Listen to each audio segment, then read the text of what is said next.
Amazing grace, how sweet the sound that saved a wretch like me. Hi, and welcome to Straight Talk About God video. I'm Jack.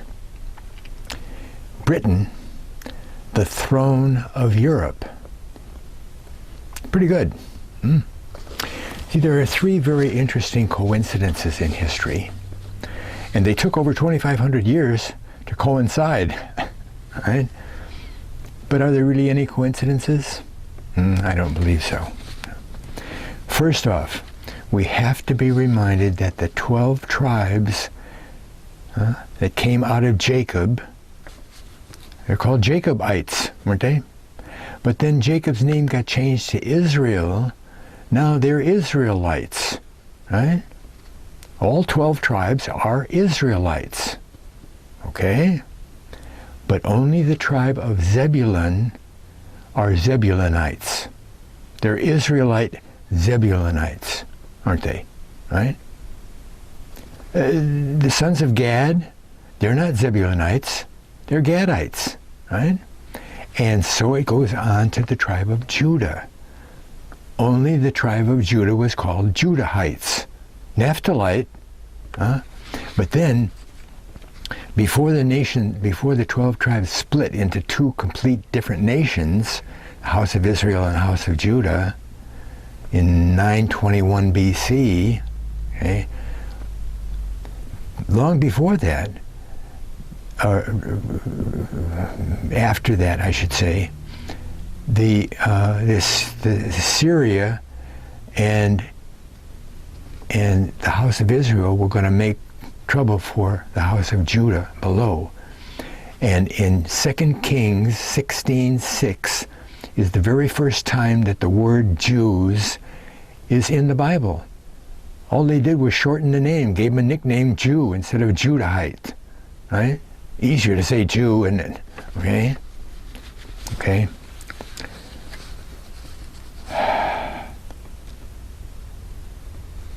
Therefore, all of the other tribes are not Jews, okay?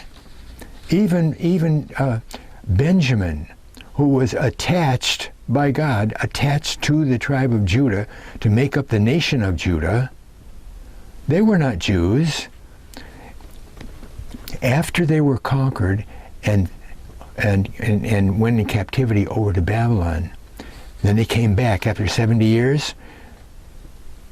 Judah was on the south, but Benjamin settled up north, 60 miles north of Jerusalem. They were separate, okay? Okay. And although there are many other groups in today's world, many other groups who call themselves Jews, there's only one group of people in the whole world that are Jews, and those are the ones that are descended from the tribe of Judah, okay? Directly descended. And see, that fact has to remain in the forefront of our thinking when we're concerned with prophetic remarks of the Bible. Okay?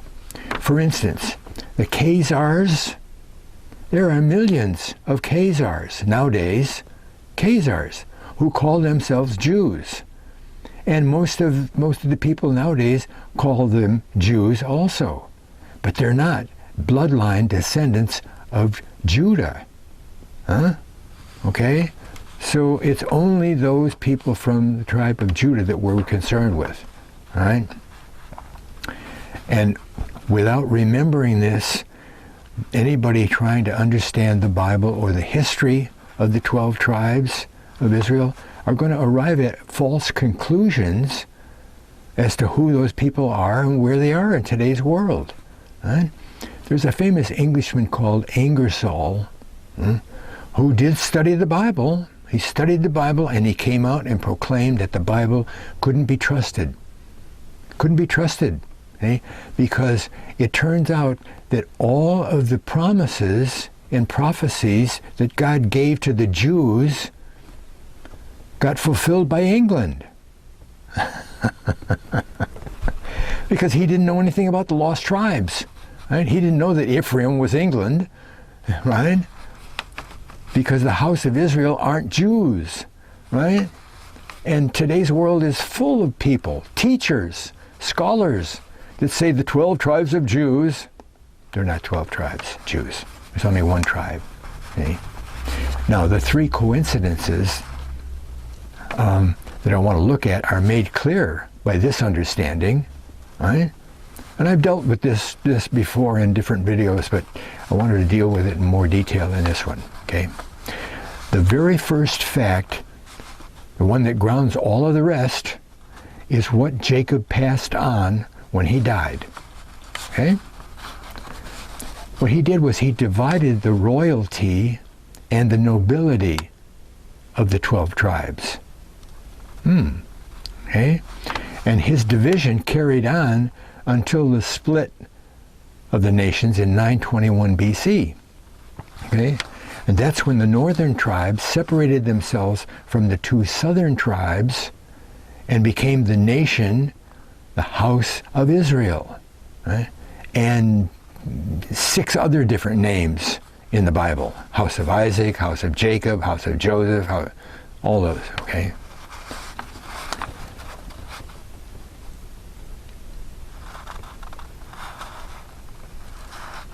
House of Israel. So Jacob, when he died, he gave the right to rule the tribes, to be the king, to his fourth-born son Judah. Okay? And he also gave Judah, and he said he'd be responsible for being the depository of God's commands and laws and so forth. Those were Jacob's responsibilities. He headed up the family, and he tried to keep them on track with God. Okay. So, that was all that was passed on to Judah. Jacob had a whole lot more than that, right? Everything else Jacob passed on to Joseph. Joseph. Now you might know already that there was never a tribe of Joseph, because Joseph died and the 2 tribes that took his place were his 2 sons, Manasseh and Ephraim. Okay.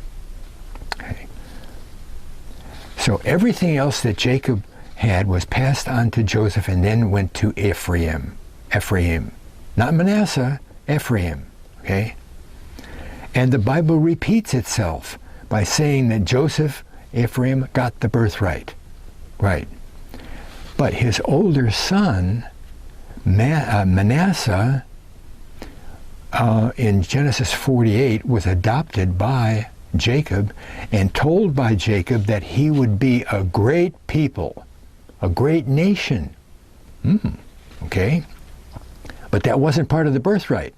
That was just an extra special blessing that none of the other tribes got. You know, Ephraim didn't get that. So Manasseh became the greatest nation of all the nations that became nations out of Israelites. Right? Okay. So Ephraim became the nobility of all the 12 tribes. Over in the Holy Land, all 12 tribes were there, and they were the nobility. They were the rich guys. They got all of Jacob's gold and silver and cattle and whatever else he had, precious jewels and spices. No. So it's important to realize what was contained in the birthright. Okay? All the personal belongings, right, they became Ephraim's. But that put Ephraim ahead of all the other tribes. But also part of the belongings of Jacob were certain promises that God gave to his grandfather Abraham. And then God repeated personally to Isaac, Jacob's father, those same promises. And then, just to really cement it in, God gave those promises again personally to Jacob. He said, this is going to happen, all right? And one of God's main laws is that at the mouth of two or three, it says, a thing is confirmed. When God repeats something, that's it. It never takes place. I mean, it never goes away. It's always, it'll come true, unless he comes to the person that received that promise and says, I changed my mind and it's not going to be that way now. He did that with Eli, the high priest, right? He said, I said this, but now it's going to be this other thing, okay? And you can't find any place in the Bible where God changed his mind about the birthright, right? So somewhere in history, Ephraim is going to show all the stuff from Abraham's promises, right? See, passed on, and when we know about those things, we find that in the Bible, they didn't happen. They never happened in the Holy Land, right? Let's see, Ephraim, wait a minute. See, one of the reasons, forgot about this part, one of the reasons that the birthright has been obscured from study is that the promises never came to fulfillment in the Holy Land. In the Holy Land. Huh? That never happened. See? See, Assyria came down in 721, starting earlier, and for several different waves of conquering, they took away the whole house of Israel. And Samaria, the capital city, fell in 721 BC. They lost their whole nation, 721 BC, right? And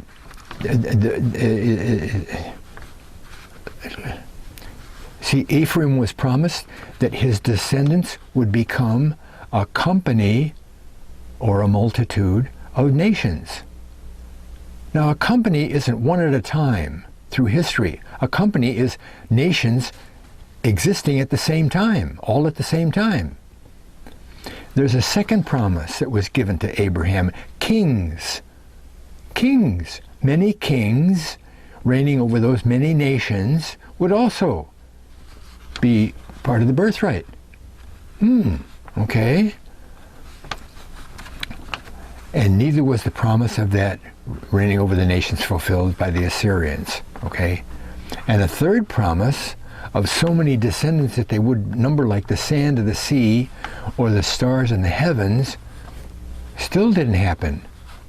It's still left wanting, right? Now again, when God says something, it comes true.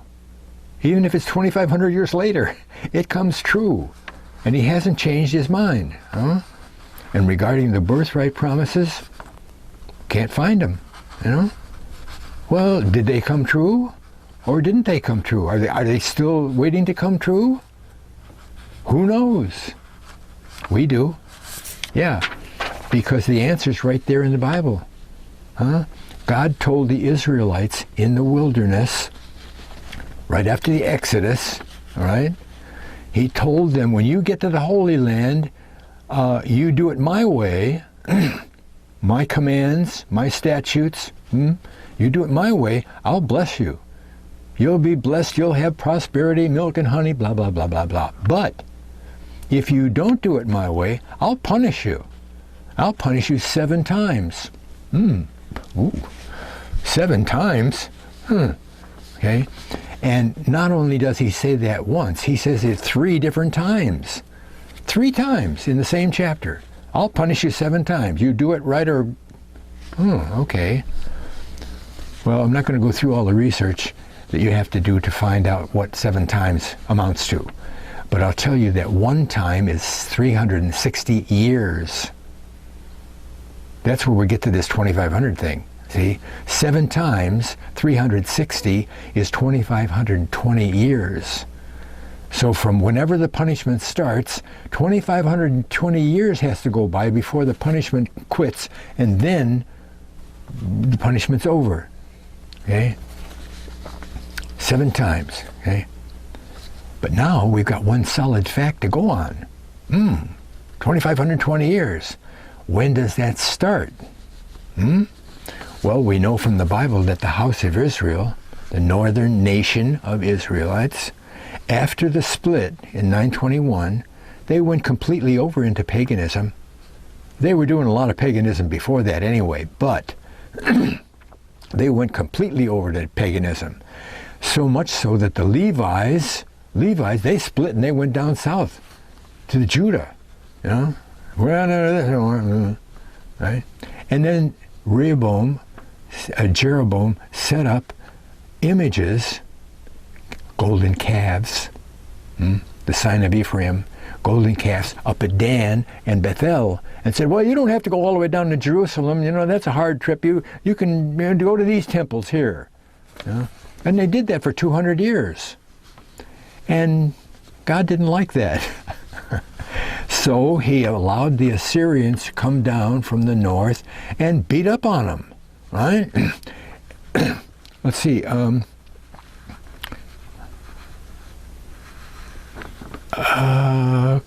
Assyria took them all away, and relocated 6 million of them up underneath the Caucasus Mountains and the Caspian Sea. They lost their whole nation. And as far as the Bible is concerned, they become what's been called the lost tribes. They aren't lost. I know exactly where they went, who they were, what their names were, right? It's all part of history once you do your research, right? But all we have to do then is to figure out when the birthright was fulfilled. Well, we count back or forward from 721 BC when Samaria fell. Samaria is the capital of the house of Israel. 2,520 years later, the punishment period was over. And I guess you know that must be the punishment period start when they lost their whole nation, right? Okay? So all we have to do is lay that date on today's world and see what was going on, see? Okay? We subtract 721 from 2,520, and we come out with 1,800. But we've got 2 number ones, 1 BC and 1 AD. So we have to subtract 1 from that, and we get up to 1799. Okay? 1799. So we have the end of the punishment period happening in 1799. What's the off of the top of your head knowledge of the world in 1799? There's nothing there for me, right? Until I read about it, right? 1799. The next part, that's pretty easy though, because there's only one. Remember, Ephraim got the company of nations, right? There's only one real strong empire of world history in 1799, 1800. That's the British Empire. The British Empire. They must be Ephraim. Right. Okay? And the empire contained so many people you couldn't number them, right? And there were many kings in the empire, ruling over many nations in the empire. It was the greatest empire of all history. Better than Roman Empire. Remember, it used to be said that the sun never sets on the British Empire. It went everywhere. I mean, they're down in Australia and everywhere. India, boom, boom, right? Israelites, okay, were ruling over all those nations, right? With the king or the queen of England at the head. But additional corroboration with some supernatural doing in there, okay, is found in the Sonini manuscript. Sonini manuscript. I'll read some of that to you in a minute, but briefly, in 1795, a guy named Sonini traveled through Turkey and Greece and made friends with the Sultan of Turkey, and he gave him a book, a gift out of the library there, and interleaved in the book was the 29th chapter of Acts. Yeah, right. The Bible only has 28 chapters. What, with 29th chapter of Acts? What happened there? Eh? Well, the manuscript says, well, first of all, this is out of a book called Did the Apostle Paul Visit Britain? Oh, Paul in Britain. By R.W. Morgan. Okay? Dr. Gene Scott wrote the introduction to this, okay?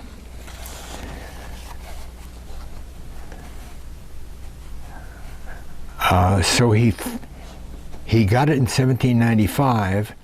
It was published in 1799, 1800 or so, okay?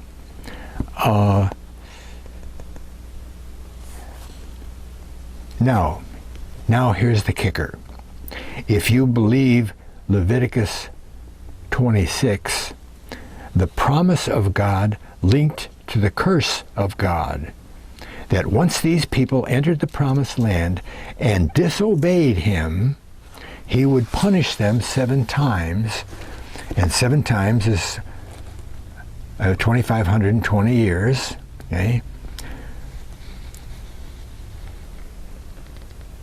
And Sonini, sometime in 1774 to 1793, Sonini traveling in the Middle East, discovered the manuscript in the archive of the Constantinople. It was published and translated into English sometime in late 1799 and available the earliest in 1800. Okay?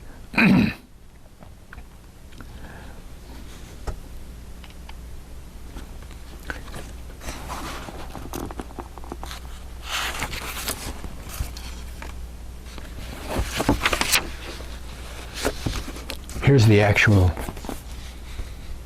wait a minute.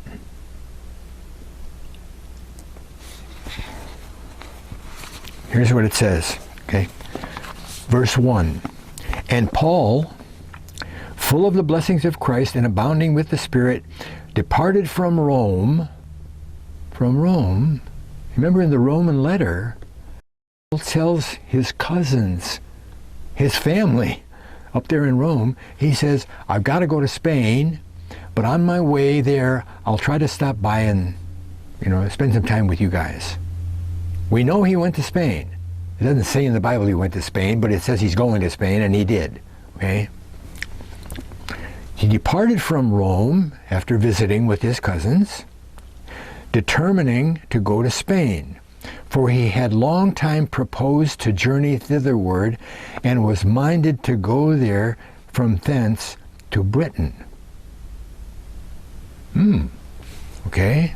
Spirit told him to go to Spain, and then he went, okay?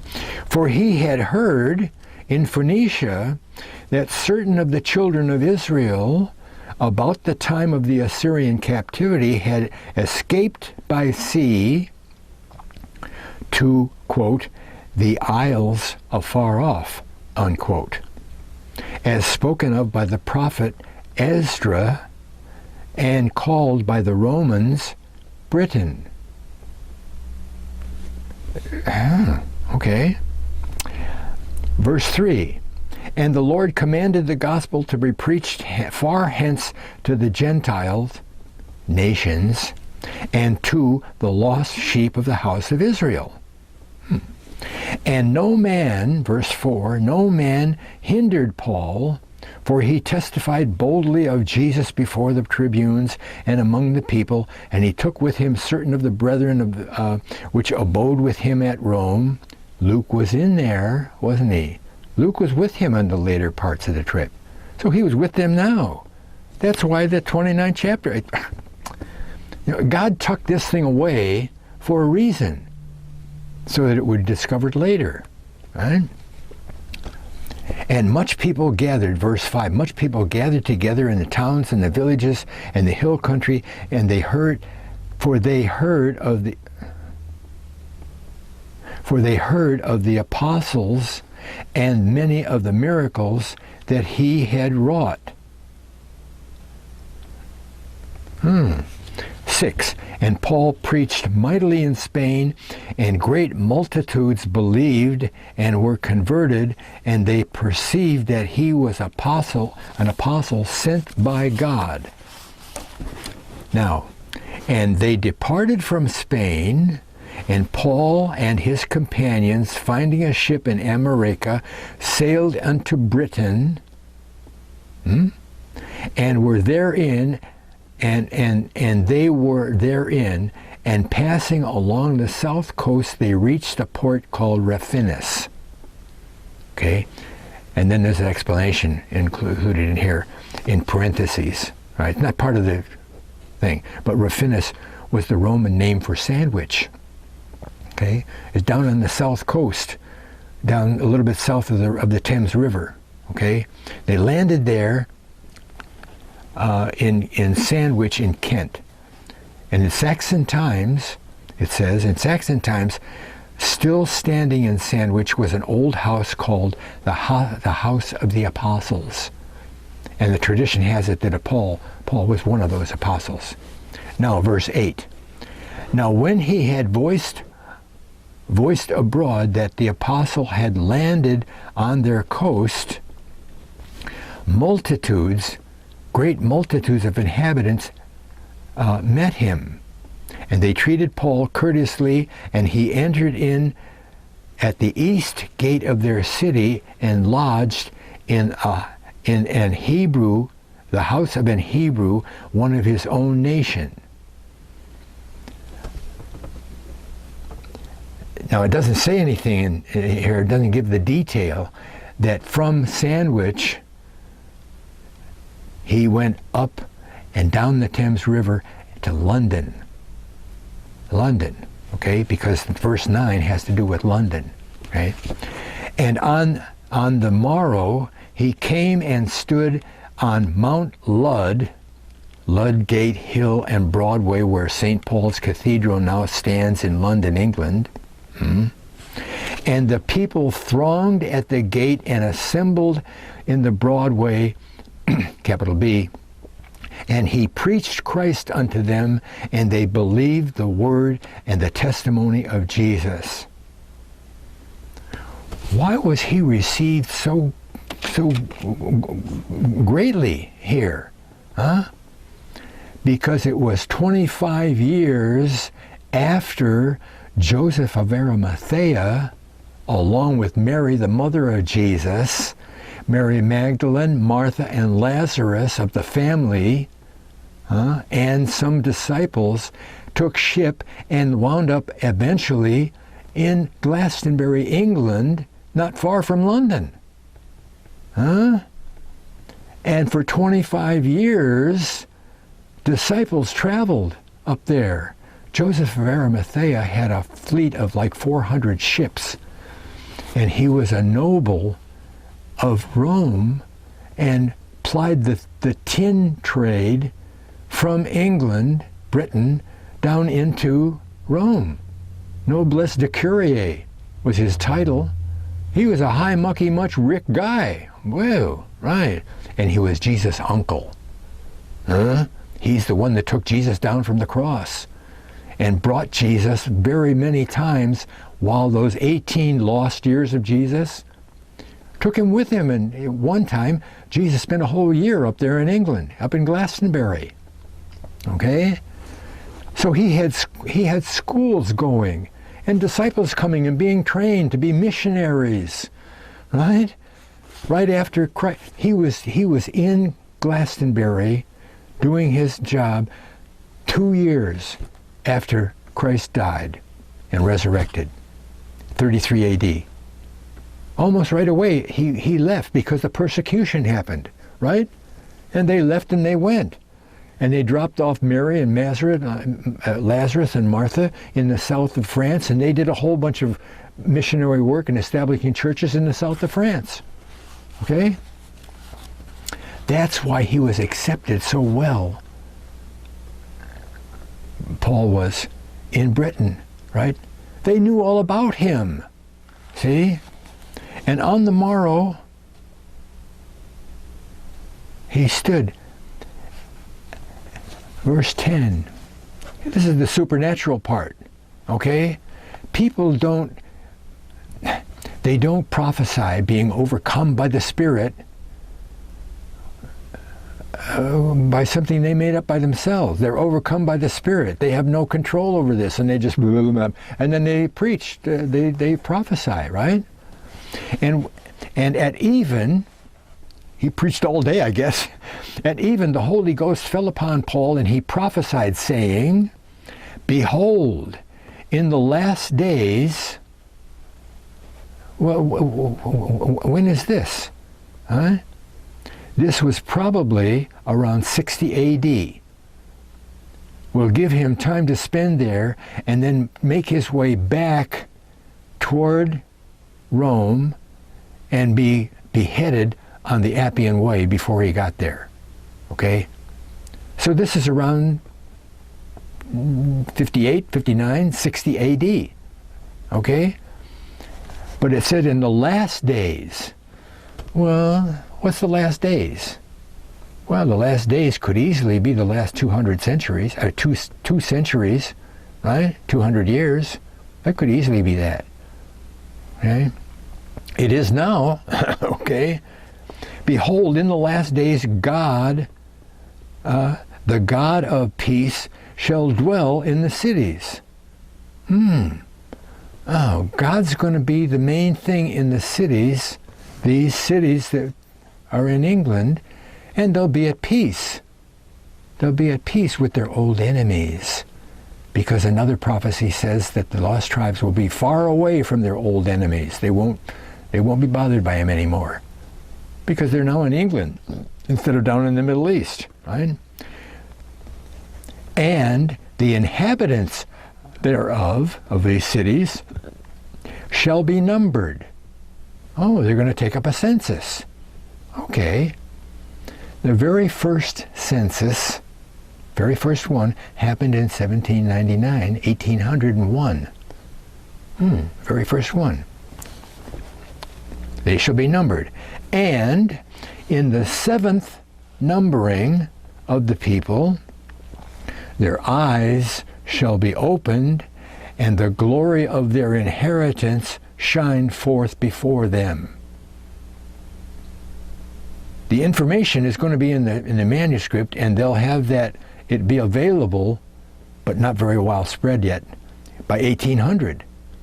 But by the seventh numbering in 1861,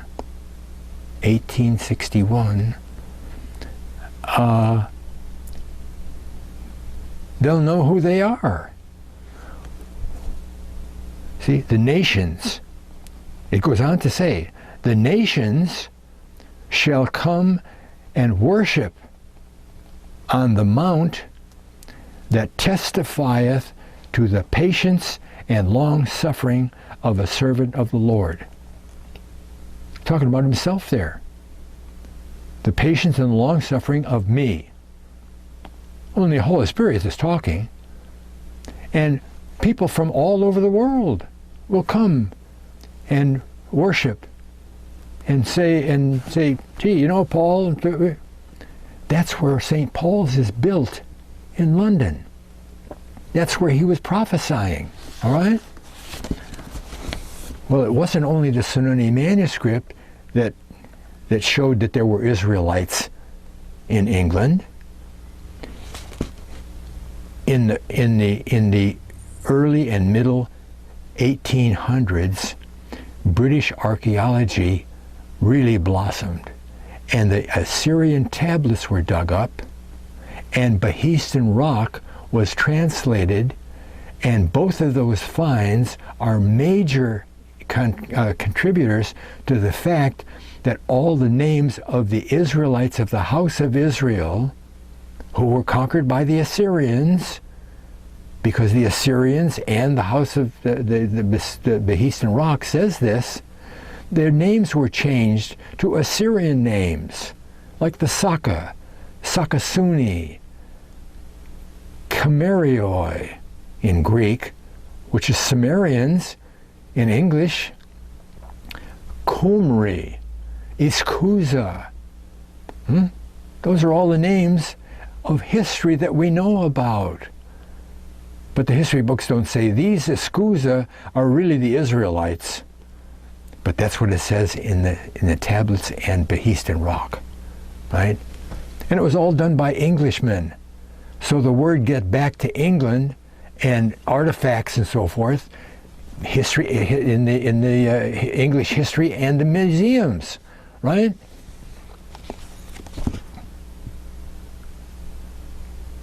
'29th chapter of Acts. It's on my website. I've got a whole thing there. Wonderful book, right? Okay, but let's see, where are we here? Oh, well, that takes care of coincidence number 1, doesn't it? Ephraim became the leader of the British Empire. Okay.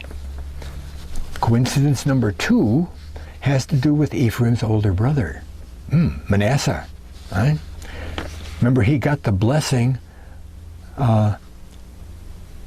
from Jacob to be a great people or a great nation. When he adopted Joseph's kids, Jacob gave them blessings, okay? Gave them blessings, okay? Joseph got the birthright and then passed it on to Ephraim. But Ephraim got this blessing from Jacob without passing on the birthright, before that even happened, right? Because he adopted both of the kids. And Ephraim was going to be a company of nations, but Manasseh was going to be a great nation.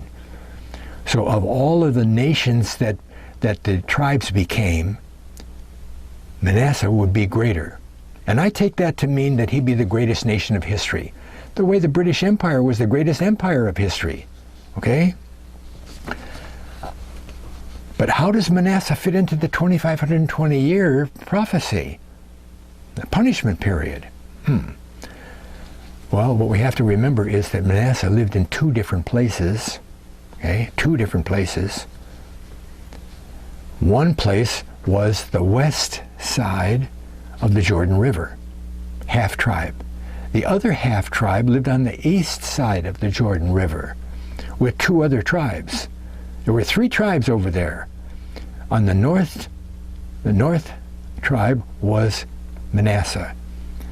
The middle tribe was Gad, and down at the bottom on the south was Reuben. Those 3 tribes, Manasseh, Gad, Reuben. Okay? Okay. Well, it turns out that the king who started all of these waves of conquering, there were 2 or 3 kings, 3 or 4 kings listed in there. Remember, way later on, Sennacherib tried to beat up on Jerusalem and couldn't do it. It wasn't their time yet, right? And God killed 85,000 of his troops. So he said, well, I think I'll go home. And that weakened the Assyrian Empire so much that the Babylonian Empire came to the fore with Nebuchadnezzar. Okay? Okay?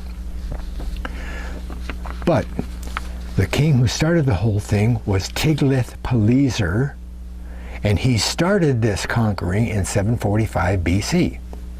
Okay? So Manasseh's punishment became the first one that he encountered when he came down from the north. I guess it was easier to conquer rather than cross over the Jordan River at that point, okay, with his army. And he conquered those 3 tribes. And Manasseh was the first one that he came to, and they lost their land. He took them away, boom. So that's when he started his punishment period, 745 BC. Now all we have to do to find out what happened to Manasseh is to calculate 2,520 years from 745 BC. Good. Maybe you already tried this, but it comes out to be the year when the punishment ends and the blessings start to 1776. Does that sound familiar? 1776, right? That's when Manasseh started to become the greatest nation of history. You know, the blessing of Jacob. 1776, the United States started the trek to become the world's greatest nation. Wow, we're on a roll. How about coincidence number 3? Coincidence number 3. Who's left? Who's left to be punished? Huh? Ephraim and Manasseh, they're already taken care of. The only Israelites left are the kingdom, nation of Judah. Oh, Judah. Did Judah get punished? Sure, you know they did, right? Nebuchadnezzar punished them, didn't he? He took over their nation, right? He came and conquered all of the tribe of Judah, the nation of Judah, along with their Benjamite neighbors, took them all the way to Babylon, right? The very first wave of conquering happened in 604 BC. Took away all the nobility, and Daniel and Nebuchadnezzar took them over there. What is it? Shadrach, Meshach, and Abednego were with them. Someplace I heard that they were cousins of Daniel, right? And that could well be. Anyway, he took away some 600,000 Israelites, you know, Jews and Benjamites, right? Took them to Babylon, right? And took them away for 70 years. But even when they got back, there wasn't a nation, okay? They were controlled by a lot of different people by then. They weren't back to having a nation of their own, okay? So that began the punishment period of 2,520 years for the nation of Judah, okay? Well, let's do our 2,520-year math and see if the nation of Judah came out of punishment that time. What did you get for an answer? Did you try to do that? 1917 is what you come up with. 1917. First World War was on at 1917. But what about Judah's nation? Israel. It has to do with Israel, doesn't it? The land of Israel. Okay? What happened to the Holy Land in that year? Well, that was the year. This is a wonderful study. And it's supernatural, right? Supernatural stuff happens here. We'll get to that, okay? General Allenby, who is a British general, he walked into Jerusalem, hat in hand. There was no Arab left in that land to fight. They all fled out the northern part of Jerusalem that they left open so that they could get out of there. He came in from the south, and they went out from the north, right? There was no bombs, no artillery, nothing. Nothing bothered. Oh. Why was that, right? Well, we'll get to that. But that opened up the way for the Jews of everywhere to come back to Israel and eventually form a nation again in 1948, right? It's all prophesied. It's all prophesied. Isaiah 31, verse 5, okay? 31, verse 5. But I have to go to 4, okay? 4.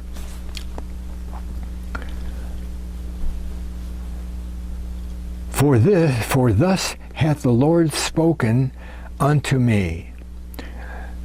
Like as a lion, or a young lion roaring over his prey,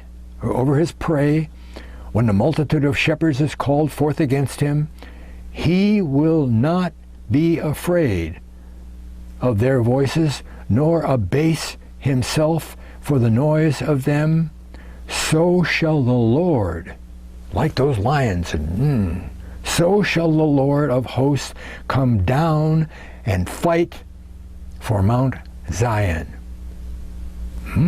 God's going to come down and fight, okay? For the hill thereof. Now 5. As birds flying,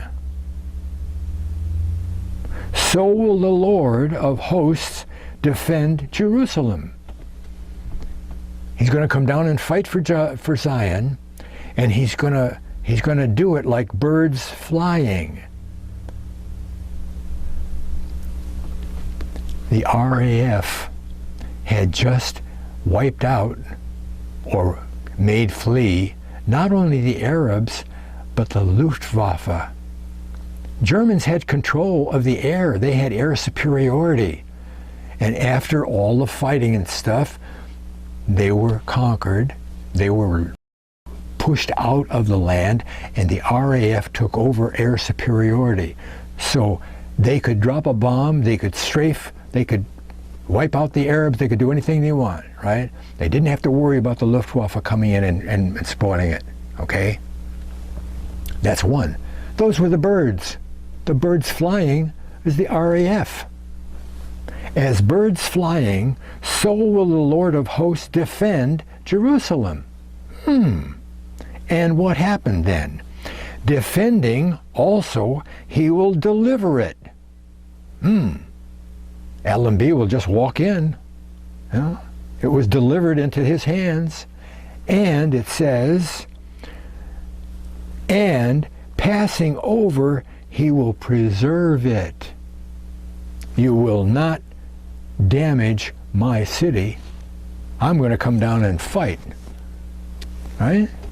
It's all there in chapter 31, verse 5. Right? And that's what happened in history. Right? It's a wonderful, there's all kinds of different stuff that happens in that. There's a, as birds flying, right? As birds flying. There's the crest of the RAF. Troop 14, Royal Air Force. All kinds of stuff happened in here.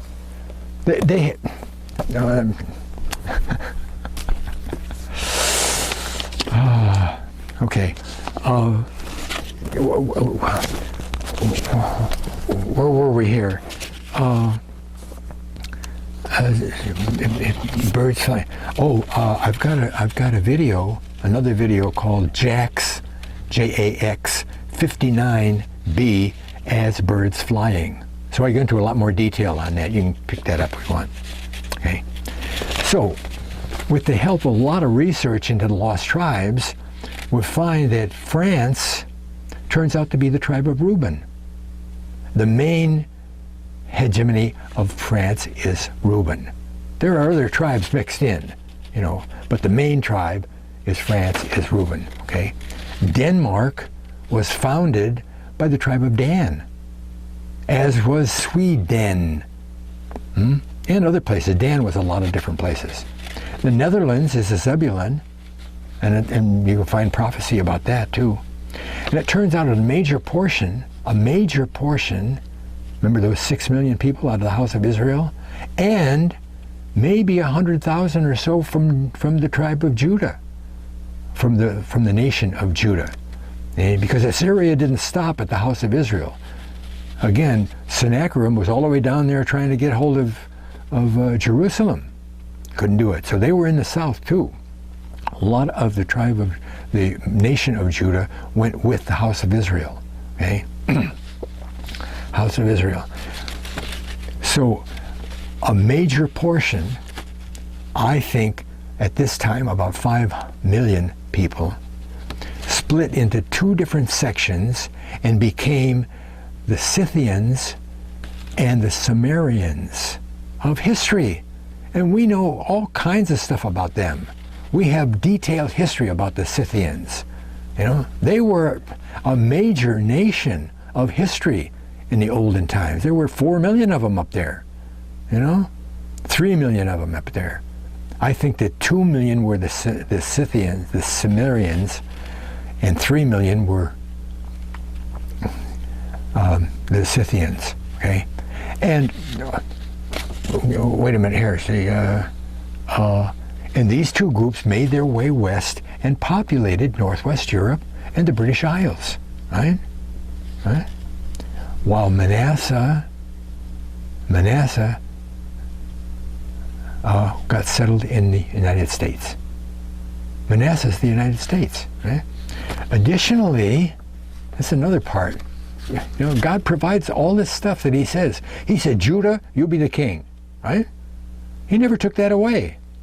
Every place where you can find a nation of Israelites, if Judah is around, you're going to find a Jewish king, president, prime minister, right? The king of the British Isles, the king of the, okay, would be of the line of David, a Jew, okay? All those kings are descended from a marriage of the daughter of the king of Judah that was a puppet of Nebuchadnezzar. He had 2 daughters. Nebuchadnezzar killed all his boys, killed all of his boys, so nobody could say, I've got the right to be king.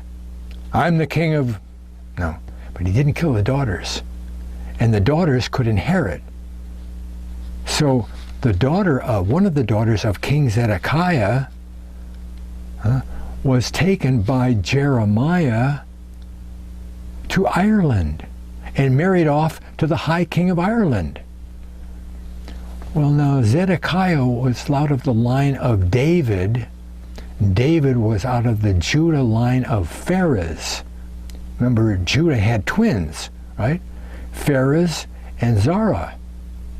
David was out of the Pharez line, and so were the daughters.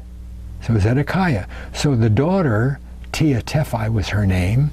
She was a Pharez Judahite, Pharez Judah, while the High King of Ireland, Eochaid, was a Milesian who was the Zara line of Judah. So both the Pharez line and the Zara line came together into one complete line, 583 BC. And from that point on, all of the descendants of that marriage became the kings and queens of Northwest Europe and the British Isles. Right? Victoria was called the grandmother of all European royalty.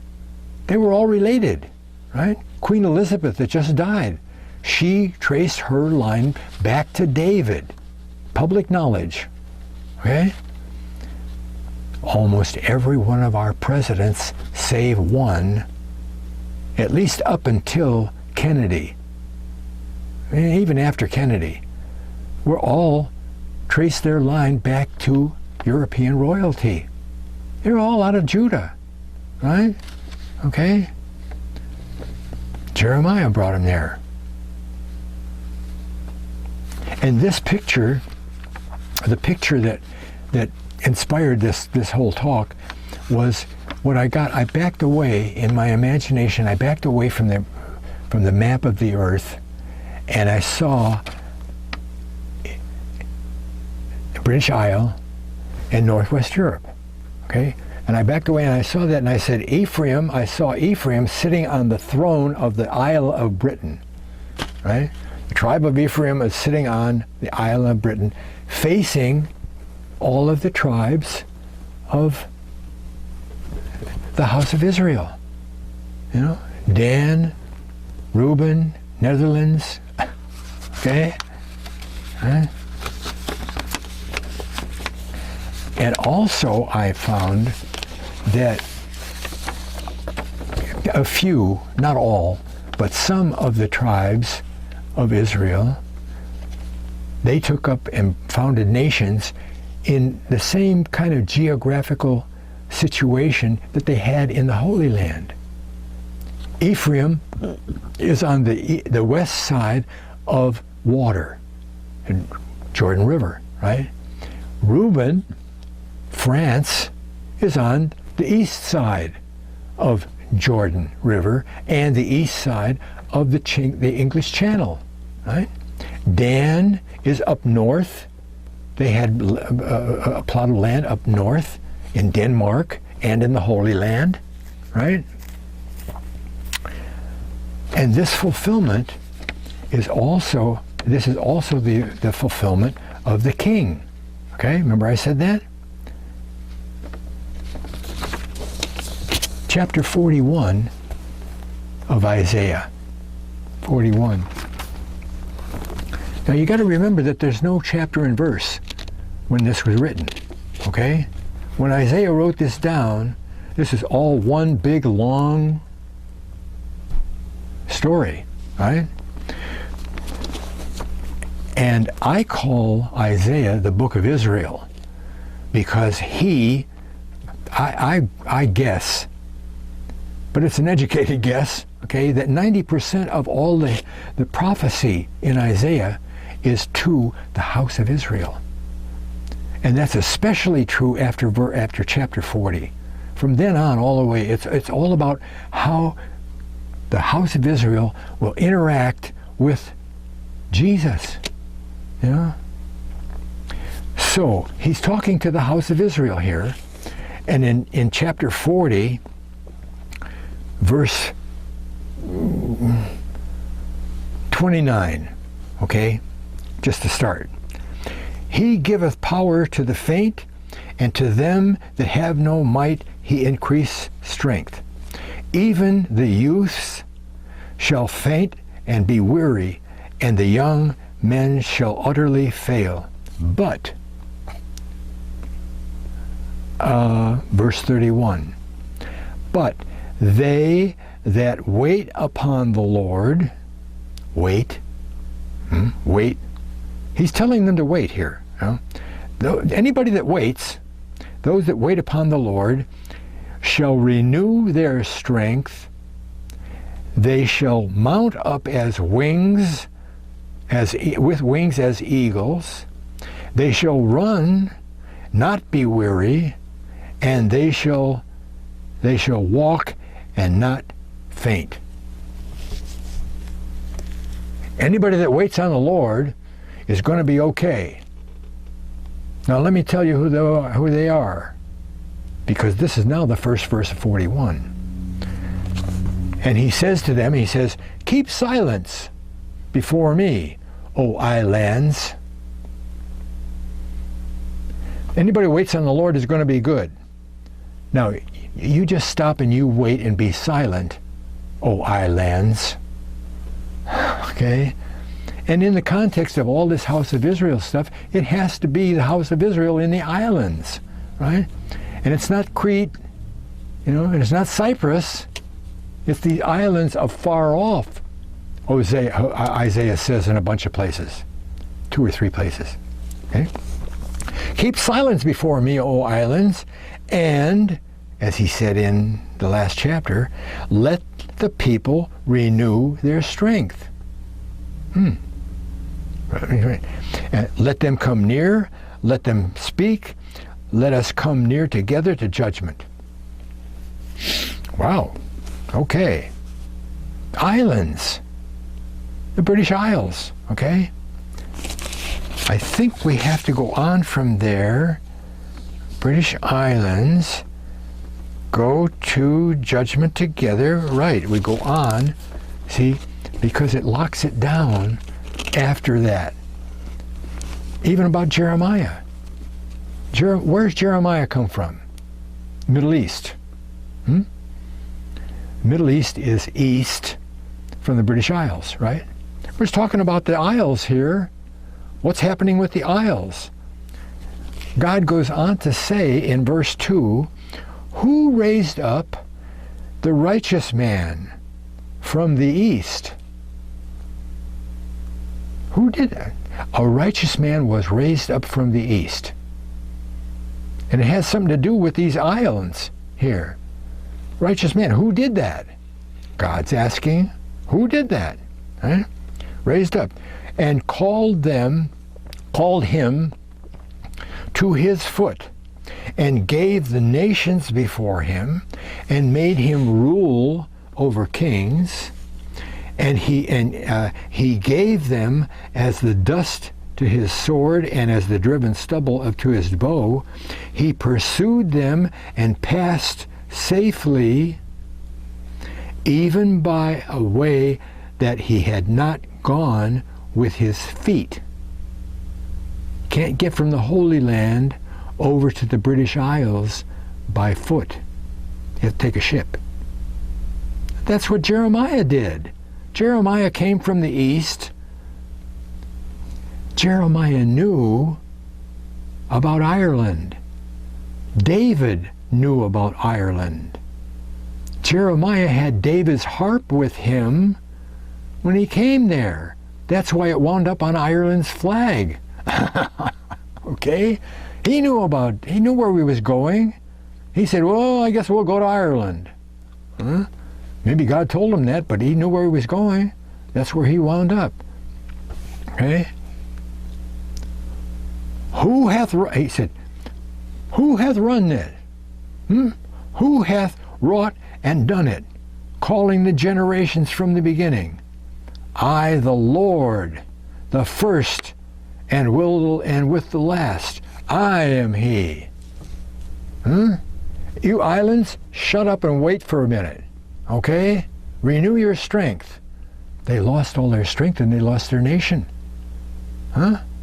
Renew your strength. And now, look, who sent Jeremiah to you guys? I did.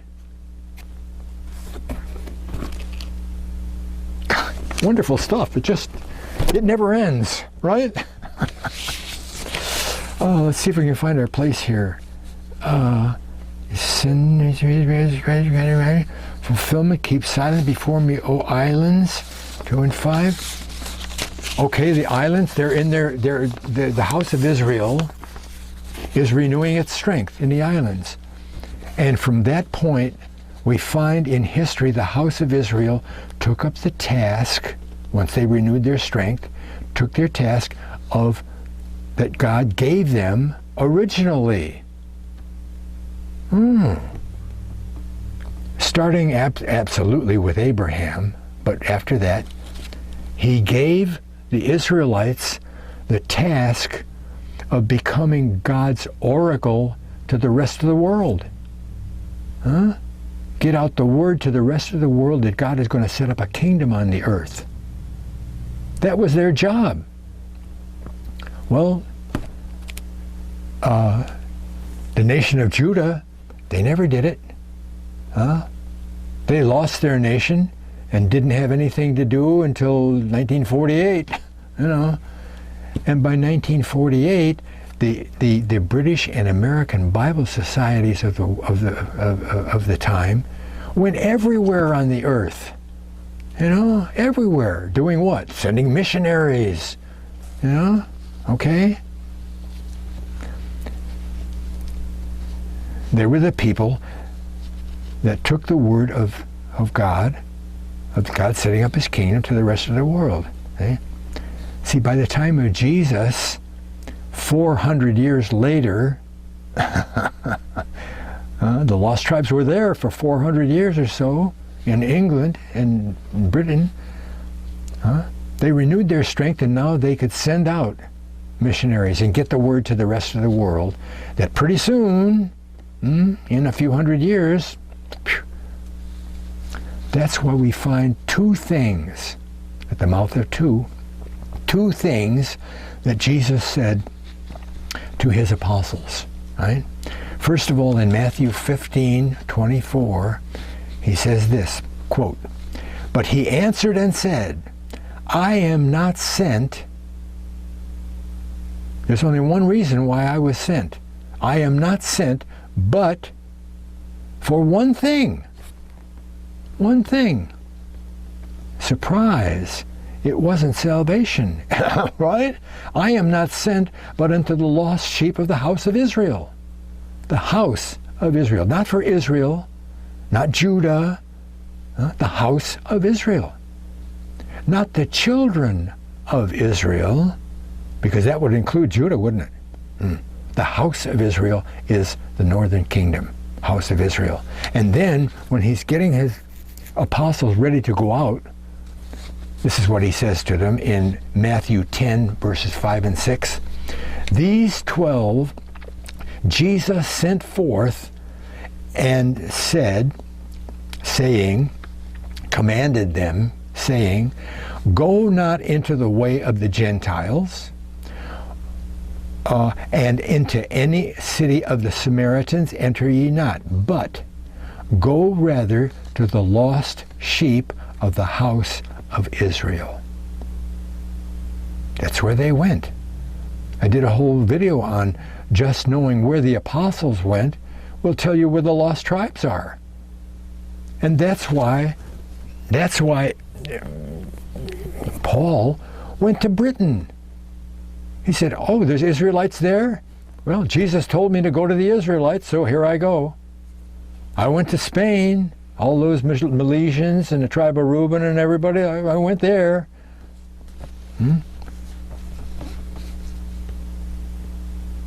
3 prophecies that took 2,520 years to come true.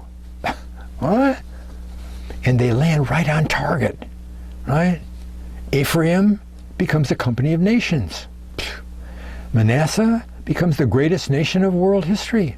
And in 1917, at the end of the punishment period, Israel, the land of Israel, is opened up again, and the Jews start coming back. Some Israelites start coming back. And in 1948, they become a nation again. That's God. That's God. Huh? Thanks a lot for watching. God bless.